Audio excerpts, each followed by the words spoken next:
গাজা আগ্রাসন বন্ধে রাজি হলেন নেতানিয়াহু, তবে জুড়ে দিলেন ৫টি শর্ত। তার মতে এসব শর্ত বাস্তবায়ন ছাড়া ইসরায়েলের নিরাপত্তা ও জয় নিশ্চিত করা সম্ভব নয়। শাফাক নিউজ জানায়, এই পদক্ষেপ চলমান যুদ্ধের অংশ হিসেবে কার্যকর করা হবে। এদিকে গাজায় মানবিক সংকট ক্রমেই আরও ভয়াবহ রূপ নিচ্ছে।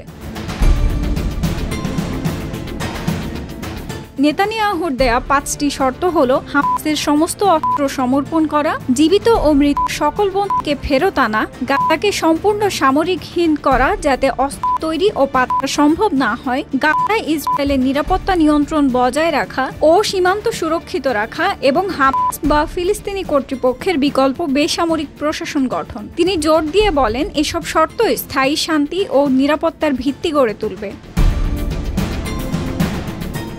২০২৪ সালের ৭ অক্টোবর শুরু হওয়া গাজা যুদ্ধের পর মানবিক সংকট অঞ্চলটিতে ভয়াবহ রূপ নিয়েছে। সরকারি গণমাধ্যমের তথ্য অনুযায়ী অন্তত ৬১,৭৭৬ জন ফিলিস্তিনি নিহত এবং ১,৫৪,৯০৬ জন আহত হয়েছেন। তবে সবচেয়ে বেশি ক্ষতিগ্রস্ত হচ্ছে শিশুরা। প্রায় ৪০,০০০ শিশু মারাত্মক অপুষ্টিতে ভুগছে।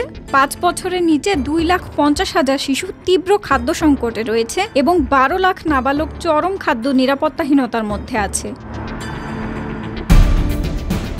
আন্তর্জাতিক সংস্থা সতর্ক করেছে, অবিলম্বে ত্রাণ ও সুরক্ষা ব্যবস্থা না দেওয়া হলে মৃত্যু ও অপুষ্টির মাত্রা আরও বৃদ্ধি পাবে। নেতানিয়াহুর শর্তগুলো যুদ্ধ সমাপ্তি ও নিরাপত্তা প্রতিষ্ঠার জন্য আন্তর্জাতিক নজরকাড়া পদক্ষেপ হিসেবে দেখা হচ্ছে। গাজার চলমান সংকট ও শিশুদের দুর্দশা এখন বিশ্ব মানবাধিকার পর্যবেক্ষকদের কেন্দ্রবিন্দুতে রয়েছে।